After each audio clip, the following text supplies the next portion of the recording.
Success shouldn't feel this exhausting. If you're winning on paper, but burning out behind the scenes, you aren't failing. You're stuck in a psychological bottleneck called a hurdle of stop. I've been there.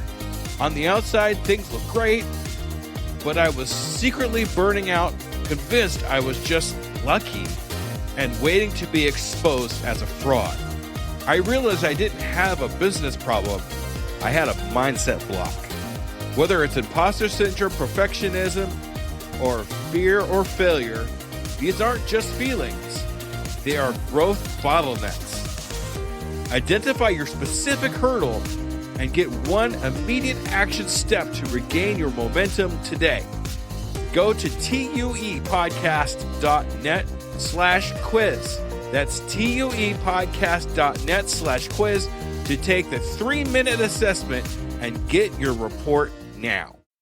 This is an Undiscovered Legacy production and proud member of PodNation TV Network. Hello, Skoob believers, and welcome to episode number 96 of the Undiscovered Entrepreneur Getting Across the Start Line. And it's me, Skoob, coming at you whatever device you happen to be listening on. Okay, just a really quick announcement before we go too much further. I just joined, Blue Sky, which it's kind of like Twitter or X or whatever. It's starting to blow up really big, so I wanted to get on that bandwagon. So if you want to join me on Blue Sky, go to tuepodcast.net/Blue Sky, and you'll get my profile there. And follow me. That would be great. Okay, so today we are talking to Joe. Now, Joe is a talented illustrator and surface pattern designer who transformed her career path after being medically retired from the London Police Department, and now is running a successful Etsy shop and Paperly UK that ships specialty papers worldwide. Now, after receiving the diagnosis of autism and ADHD, dyslexia, Joe found her true creative calling and is co-authored in Beyond the Ordinary. Now, if you remember a couple episodes back, I had another woman that was on the show who also co-authored Beyond the Ordinary. I'll put that into the show notes if you want to listen to that episode. Now, this book is featuring stories of neurodivergent creatives and entrepreneur women. Now, something really exciting about Joe, too, is she is an accomplished curator who once orchestrated an art exhibit in Jerusalem's Old City, bringing together artists from across Israel and successfully selling their works in this historic setting. And without further ado, let's listen to Joe. Are you ready to unlock your entrepreneur potential? Are you ready to break free from all the barriers holding you back?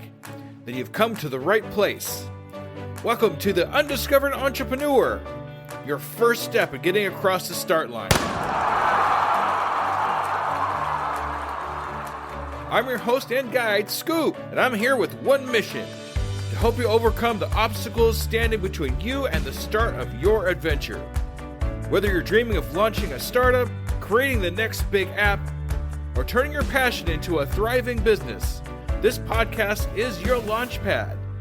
Together we'll navigate the challenges, overcome hidden boundaries that stop us from starting, and learn how to overcome them with the help of others, experience them right along with you. So are you ready to take that crucial step to transform from aspiring to inspiring?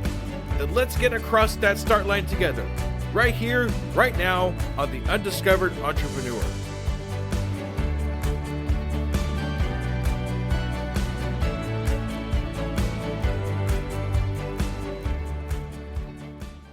Salutations, Skoob believers, and we are here again with another amazing entrepreneur. Today we're here with Joe. Hi, Joe. How are you? I'm good, thanks. How are you doing?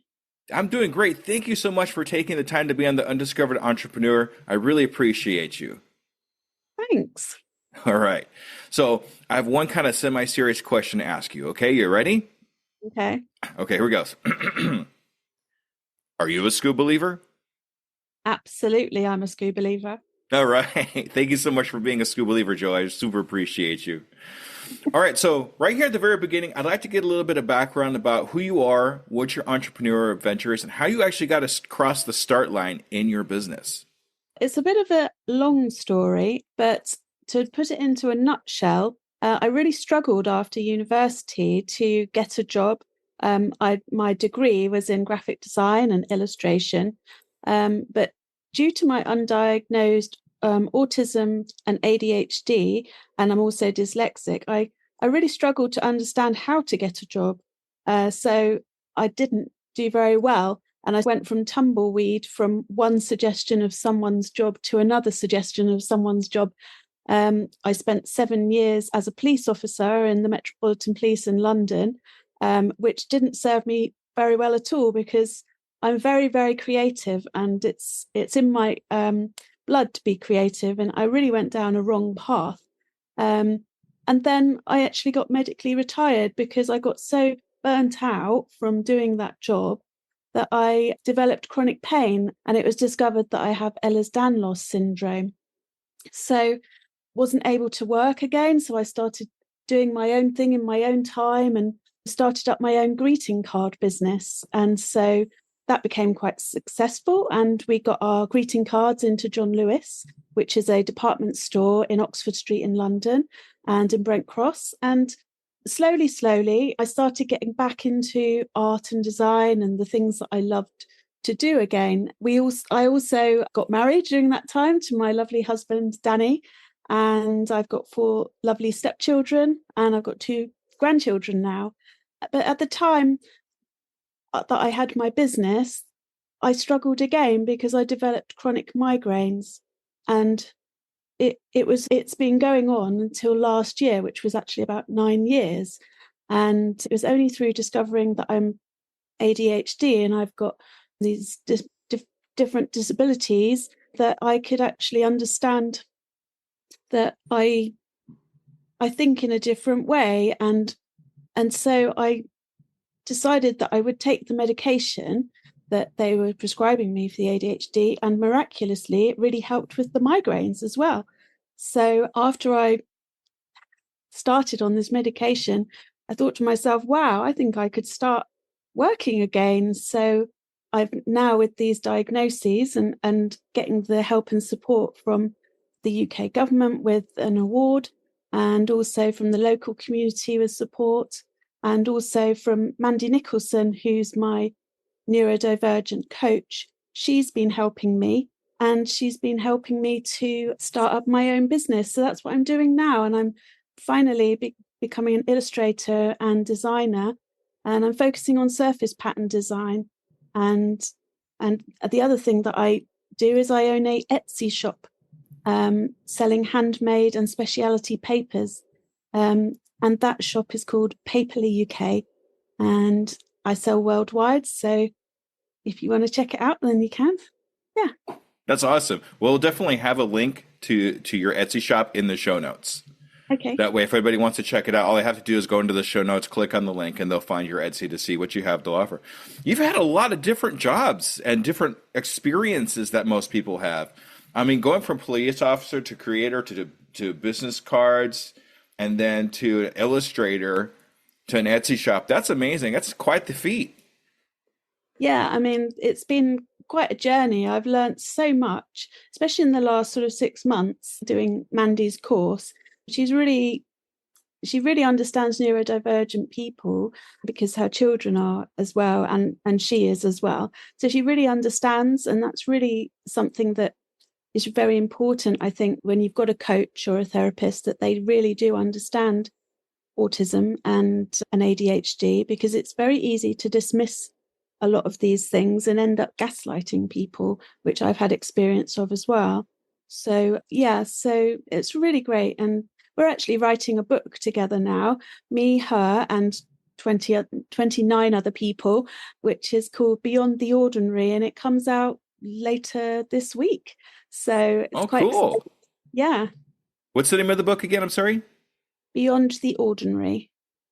Beyond the Ordinary.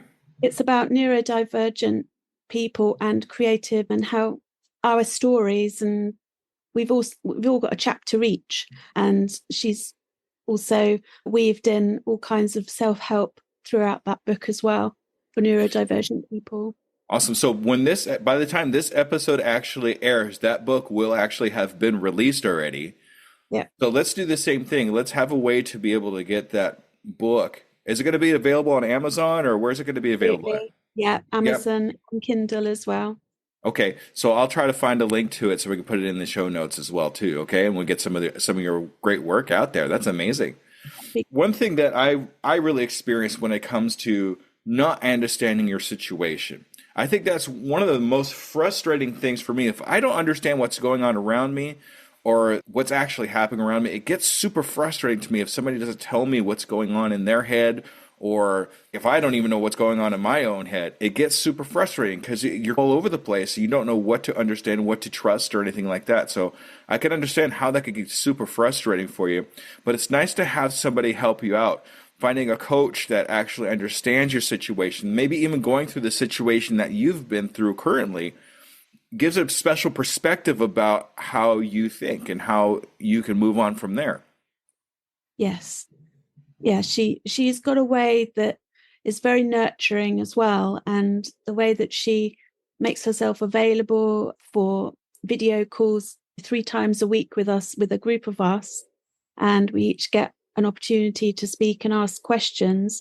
It's fantastic because when you're an illustrator or a freelancer, it can be a little lonely, and unless you've got a community that you chat to about these various things, there's not really anyone to ask apart from Google or ChatGPT. Right. And so having someone who's had that experience, she's worked in corporate businesses, she's managed all kinds of big businesses, and so she's got that knowledge, and she could be working in that arena, but she doesn't want to. She wants to help neurodivergent people who are creatives. So it's very nurturing. I have a special place in my heart a little bit for illustrators and artists in that realm because my daughter is actually an animator. Oh, cool. Yeah, so and she also makes homemade dolls. Oh, okay. And it's amazing to see where she definitely didn't get that from me. I'm a stick figure guy. So that's all I can do.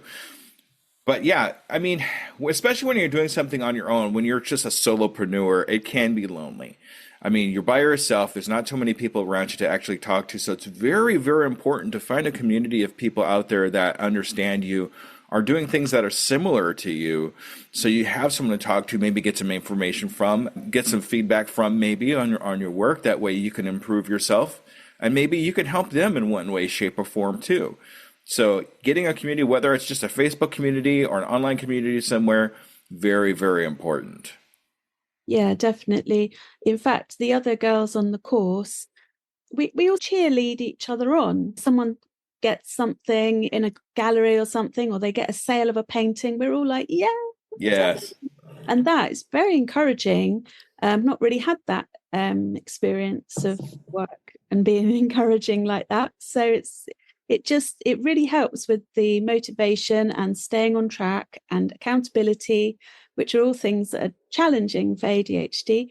And so yeah, it's a really great facility that I've got doing this course. That's fantastic. That's awesome. So let me ask you this quick question is, what do you think stops entrepreneurs in general from getting across the start line in your experience? I would say generally for other people, fear.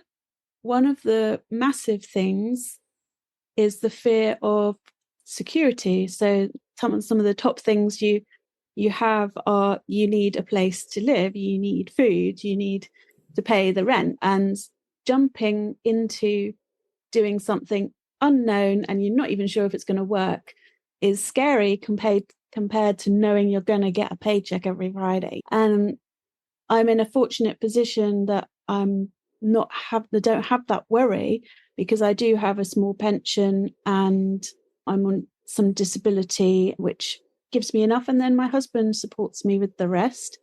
And so for me, that doesn't really come into it. But for me, the thing that stops me is the perfectionism side of things. So how did you experience that? What was that like? I've always been a bit of a perfectionist. I think sometimes it can go alongside neurodivergence. For me, it borders on the just CD, where just doesn't feel right until you've just tweaked that design a little bit more, and then you realize 3 hours have gone past and actually you shouldn't have done that for 3 hours because you weren't getting paid for those 3 hours. And it's that kind of thing. And I'm still struggling with it, to be honest. And I am having some therapy at the moment by somebody who is autistic and ADHD themselves.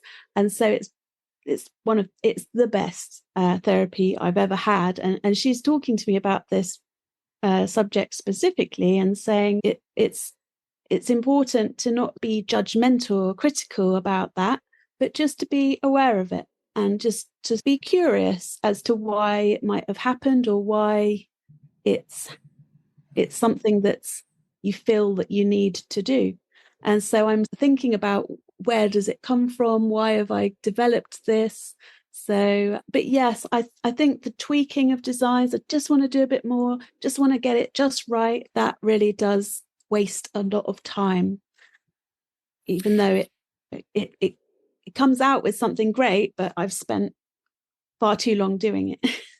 I notice a lot too, and my daughter actually tells me a lot about this too, is we are our own worst critics.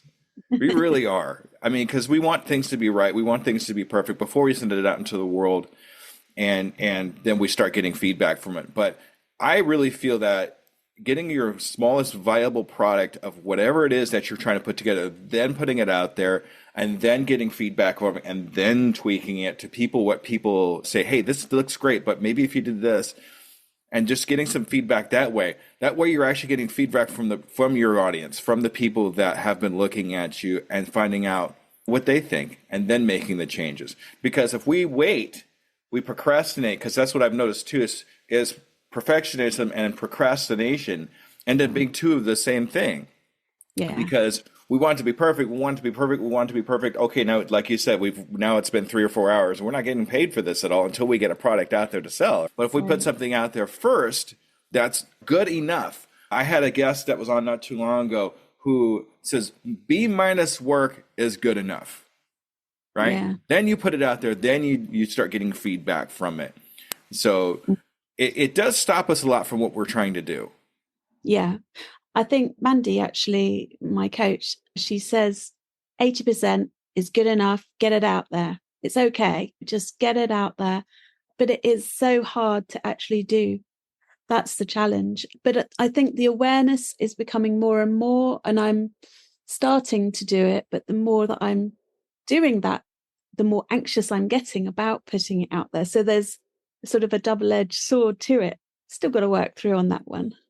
I've noticed when I start putting things out, like my thumbnails for my YouTube videos and things like that, when I start finding myself trying to tweak things and saying, okay, we got to move this, we got to move this. Nope, I put my hands up in the air. No, I notice that I'm doing this. I'm just going to send it. And then I just send it.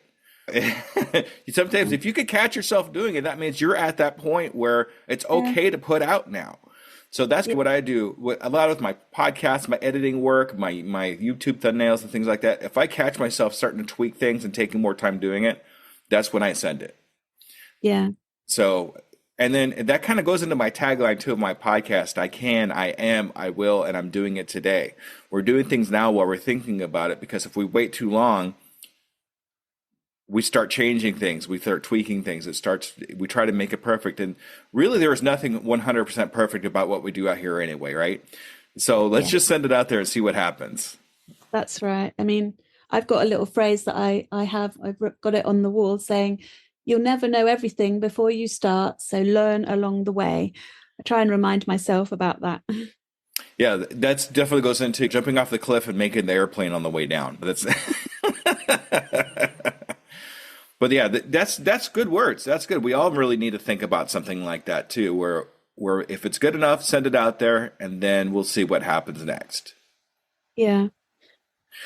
One of the projects that I'm doing at the moment it was to do with ADHD, autism, and eating disorders or disordered eating.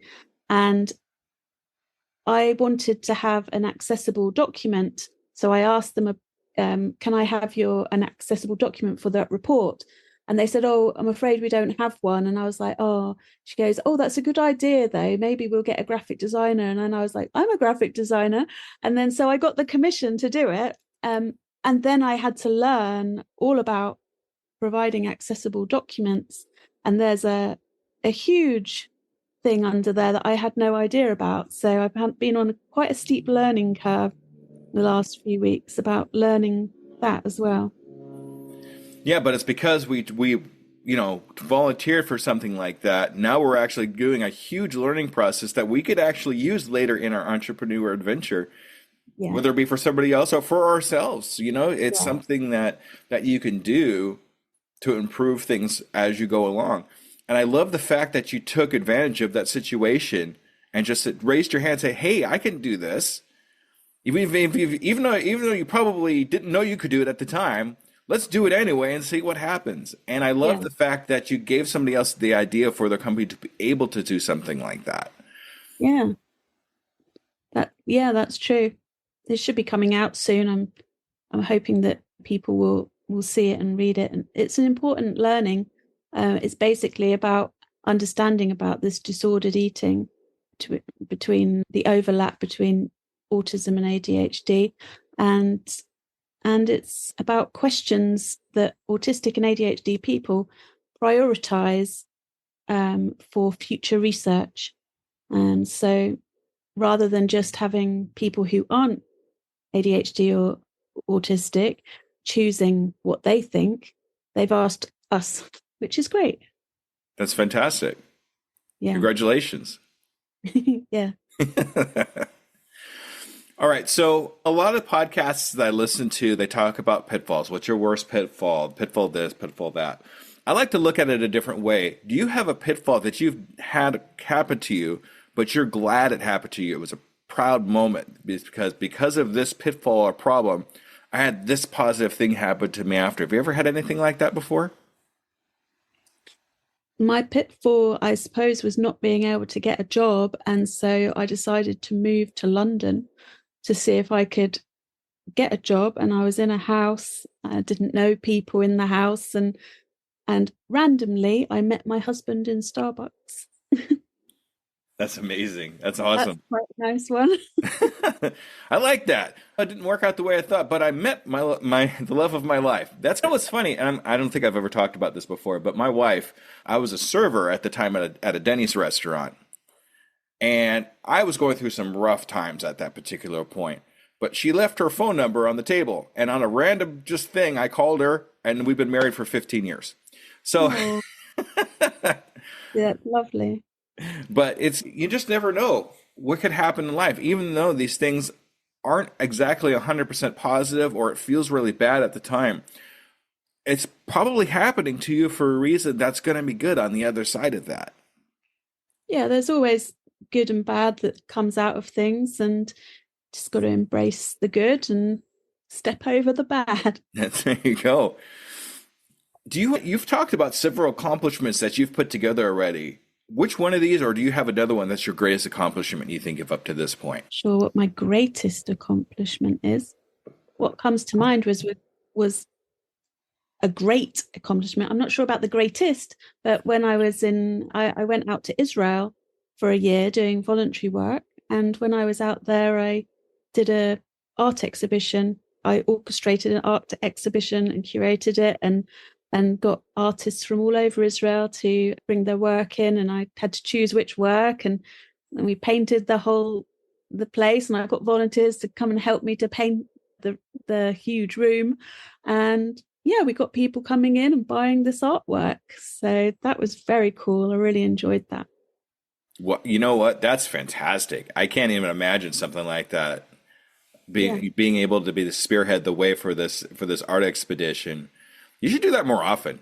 I think if you, for the local area out there, I bet that would be great. Just get some local artists out there, put it together, just like you did in Israel, right? In Jerusalem. It was in the old city as well, Jerusalem. It was magical. You need more magic. Yeah. You need to do more magic like that, I think. That would be fantastic. So that's actually a fantastic accomplishment. Thank you for sharing that. So you know that I told you earlier that most of all of my listeners are new entrepreneurs that are just getting started. So if you came across an entrepreneur or anybody for that matter that's talking about starting their business, what one piece of advice would you give them? Get a coach. Get a coach. Like it. Absolutely. There's nothing that beats having someone who's got more knowledge than you and more expertise and skills or more life understanding about things than you. So wherever you're at, there'll be someone who's got that much more knowledge, and pay for it because they're worth it and you're worth it. Because you can go onto YouTube and you can learn lots of things, sure. But if you've got someone who's focused on you for even if it's an hour a week or something, focused on you, focused on your goals, can keep you accountable, especially if you're neurodivergent, then it heads you off like a springboard into your own business, like nothing else. Awesome. Yeah, that's some great advice. Skoob believers, I am a coach, just so you know. Okay, so, but yeah, having somebody to point you in a direction, because a lot of times you'll get to a point where, okay, I'm here now. What do I do? What's my next step? And you don't know what your next step is, and YouTube's not going to be able to tell you what your next step is. So Absolutely. why not get somebody that's been there and done that, ask them what the next step is, and not only would they give you the next step, but probably even how to accomplish that next step so you can move on in your entrepreneur adventure. So yeah, great advice, getting a coach. Always look into that, especially if you can get one that's in a similar situation or understands who you are. That's why you want to be careful about how you choose your coaches too. You can't just want to choose the first one that comes across. You want one that you could understand each other's and understand each other's faults and things of that nature. Yeah, you have to do like a discovery call or something. Make sure that you vibe with that person so that it's not awkward or weird, or it's the same with the therapist. You don't just find a therapist and go along to therapy. You check them out and make sure they're okay and they've got the qualifications they say they have. And the first conversation feels natural and good. It's very much the same with a coach. You've got to make sure that they've that much further along doing things in their business, because you might get to a stage where actually I know what they know now, and you have to go to someone further on in their own businesses. They may have multiple businesses or branches of businesses. So fantastic. All right, Joe, what I'd like to ask you here, and I ask this of all my guests in my podcast, where do you see you and your company in the next 6 months? What are your 6-month goals? I currently don't have a website for my Paperly UK on Etsy. And even though Etsy is absolutely brilliant, I think that I do need that backup of my own business on my own website there. So that's what I'll be working on, as well as my own graphic design, my own illustration, surface pattern design work. So that's what I'm hoping to focus on in the next 6 months now. All right, awesome. So what I like to do with you, Joe, if it's okay with you, is I like to follow up with you in 6 months, have another interview just like this, and see if we got that website up, see if we have some new illustration work happening, and we're going to hold you accountable, not just me, but to all my Skoob believers out there. So you talked about accountability earlier. This is the big accountability thing for you. Yeah, brilliant. I think, and that's exactly what a coach does. So well done. Yeah, brilliant. All right, Joe, this is what we're going to do here is this is your time to shine. This is your time to advertise yourself. How do we get a hold of you? How do we look at all your awesome stuff? Okay, ready, set, go. So I am a member of the Association of Illustrators in the UK. So you can find my portfolio of work on there at the moment. I'm also on Instagram under Joe Phillips Designs. I'm also on Facebook, Joe Phillips Designs. Infinity Designer, and yeah, you can just contact me. I'm on LinkedIn as well, so you can be able to find me. I'd love to connect. All right, Joe, this has been amazing. I really love hearing your story and where you come from and where you're going to. You got a lot of great things going for you right here, and I think it's just going to get better from here on out. Just keep going. Thank you. Appreciate that. All right, Skoob believers, thank you for another episode, and make sure you stay tuned for the wrap up. All right, everybody. Thank you. Bye-bye.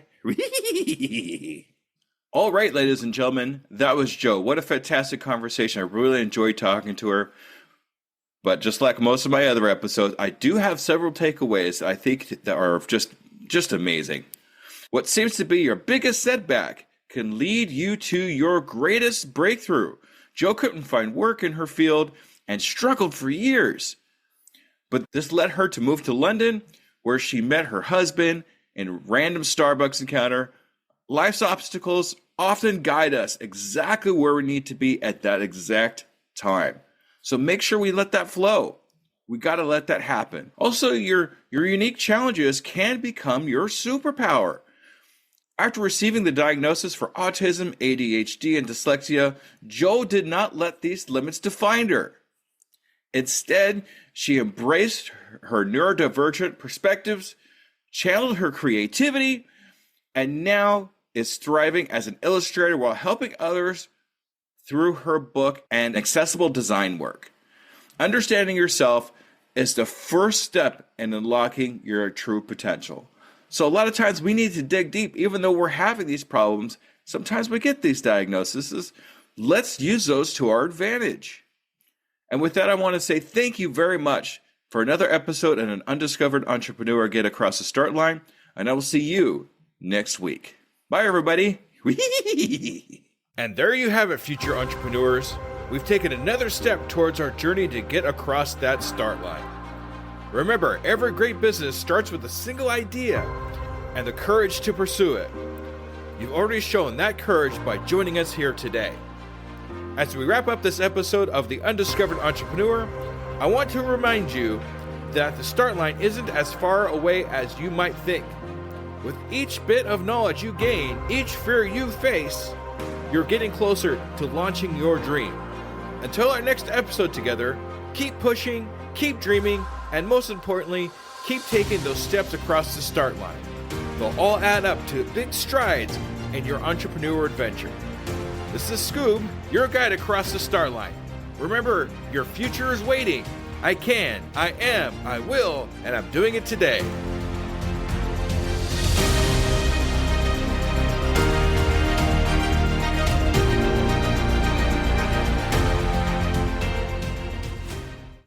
Hello, Skoob believers. Let me ask you a real quick question. How many cups of coffee have you had today? 3, 5, 7? And let me guess, you've got a Red Bull in the other hand just in case, right? Yeah, I see you. Now, here's the truth bomb nobody wants to hear. You're not building a business. You're building a caffeine dependency. Listen, I get it. When you're grinding 12, 14, 16-hour days, you're building something from nothing. When you've got payroll to meet, investors to impress, and visions that won't wait. You need fuel. But what if I told you that the fuel that you're using is actually slowing you down? What if the very thing that you think is keeping you sharp is actually making you dull? Enter Rise Coffee. This isn't your grandma's mushroom tea. This isn't some hippie wellness trend. This is science meets performance. And here's what makes Rise different. Less than half the caffeine of a regular cup of coffee. But here's the kicker. You won't miss it. 6 organic powerhouse mushrooms, including cordyceps, what Olympic athletes use, and lion's mane, what Silicon Valley biohackers swear by. Sustained energy that doesn't spike and crash. We're talking smooth, clean power from morning to moonlight. Crystal clear focus without the jitters.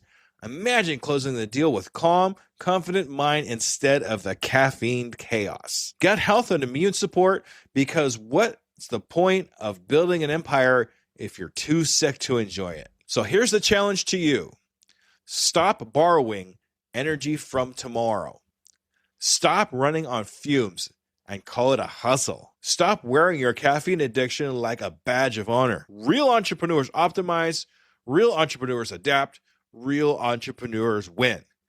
You can't win if you're crashing at 2 p.m. while your competition is just getting started. Break the cycle.